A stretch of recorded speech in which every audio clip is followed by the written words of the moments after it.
say. I know what you're going to say. The wit. Yeah, like, well, and it doesn't have to be bands. It could be people that you've interviewed.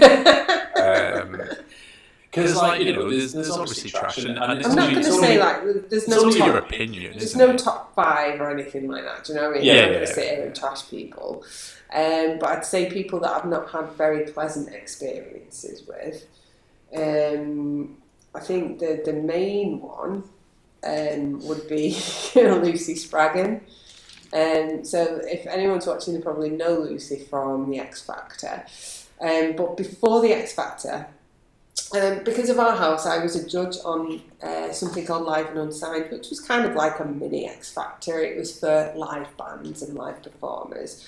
And the end. See how the irony runs deep. We're great in the show because we hate these things, and then we go and fucking judge one. And then I am judging one, yeah. But this was for live bands. It wasn't, you know, it wasn't for, you know, sob stories and people that can look good and sing bad, and it wasn't a humiliating experience, which I think a lot of these programmes are. But yeah, so I went and was a judge with this alongside Bez. That's where we met Bez.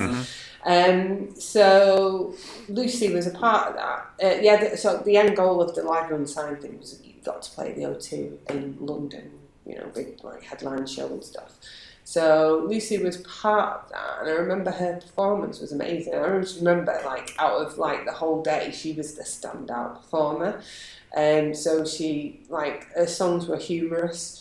So kind of like, if you think a little bit Victoria Wood, you know, when she used to sit on the piano and make tunes and stuff. She had a guitar, and her songs were like kind of, they stood out because they were funny. You remember the lyrics, they were catchy, and she was just generally had a really nice presence about her on the stage and everything like that. So yeah, she was really good. Put through to the next round, and as a result of that, she came on our house. She did a couple of live performances with us. She did one there, and she did one at Ozfest as well. Mm-hmm. And interviewed her a couple of times, and she was a pleasant girl, and, you know, she was really nice, and it was one of them. It was like, I should go on X Factor, you, because you're that talented. And then lo and behold, the next year she was on X Factor.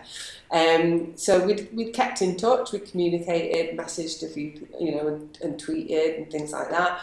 And then X Factor hit, and then boom, shut down. Like, I sent her messages going, oh, just seen you really, you know, did really well, blah blah blah.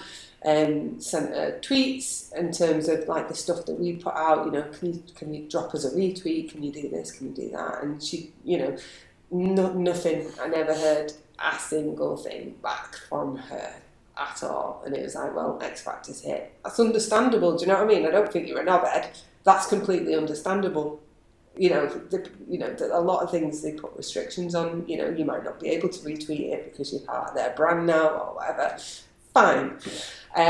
But then I think what happened was, I think you tweeted her something. You might have tweeted like one of her videos or something, and then I think just as a quick, I just responded to it, and I went, don't bother, because she doesn't respond anymore. She forgets, you know, like the people that helped her in the first place, which is a bitchy comment, I admit. But it's also the truth. So anyway, like about 30 seconds later, she fired back at me on DM. And in fact, should I get the DM? Should I spill the tea? So if you, and this is my only issue, right? So I've got no issue if you don't want to respond to any of my messages or anything like that. But I have got an issue if you find the negative and respond to that. Does that make sense? Yeah, I think from, see, I don't really remember loads about it other than, I mean, so basically, did Lucy, was she at Ozfest? Yeah, as well? I just mentioned that. So basically, anyway, so I just sent out this tweet, and then she messaged back, which I've got here, calling me dickhead. Claims of fame. And then she said, I haven't had any messages from you. I would have replied if I had. Fair enough. All right, that's a fair enough comment. Fine. Leave it there. I didn't respond. I didn't do anything. But then, like, 10 minutes later, she's tweeting me again. And she's saying, you're so fucking rude.